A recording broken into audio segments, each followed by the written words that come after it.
विज्ञान महर्षि चरक से लेकर अत्रेय तक विज्ञान एवं अनुसंधान की अतुलित गाथाओं को समेटे ये महान भारतीय गणराज्य अपने इतिहास में अपने स्वर्णिम भविष्य की राह खोज रहा है। अतः इतिहास की किताबों को पलटते हुए कुछ सवाल मानव मस्तिष्क की चेतना में उत्पन्न होते हैं।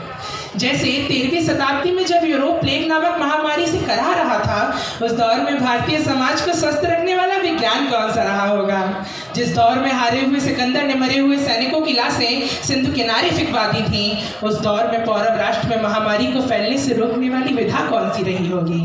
जिस दौर में सजा के नाम पर लोगों के कान और नाक काट दिए जाते थे, शल्य चिकित्सा से मानवीय संवेदनाओं की लाज बचाने वाला शास्त्र कौन सा रहा होगा।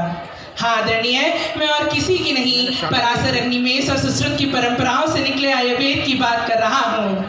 आयुर्वेद अर्थात आयुषो वेदा इत्यायुर्वेदा।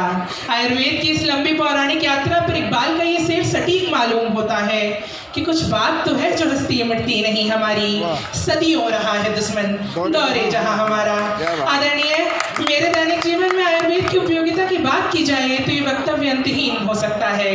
रोज ब्रह्म मुहूर्त में मुझे उठाने की माँ की जद्दोजहद हो, या फिर सुबह सुबह नमक का गरारा करना, दोपहर के खाने के बाद हींग बट्टी की वो एक गोली हो, या फिर हल्दी वाला दूध, गर्मी की रातों में आम की वो लौंजी हो या आम पन्ना। मेरे दैनिक जीवन में आयुर्वेद अपनी बसाहट कहीं ना कहीं ढूंढ ही चुका है।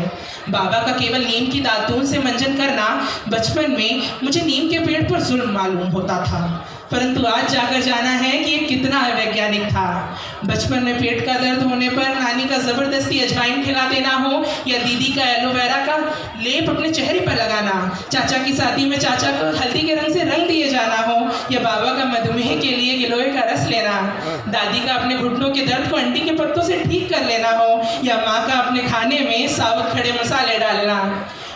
नीम की दातून देखकर जब मैं मुंह बना लेता था तो बाबा का वो वादा हो कि काय लला कड़वी लगी, महुए की दातून ला के देंगे तुम्हें, या फिर बड़ी ताई का सिलबट्टे पर मेहंदी पीसते हुए पंकज उदास साहब की आवाज में वो गजल सुनना कि सुर्खरू होता है इंसान ठोकरे खाने के बाद, रंग लाती है ना पत्थर पे घिस जाने के बाद। बहुत बढ़िया।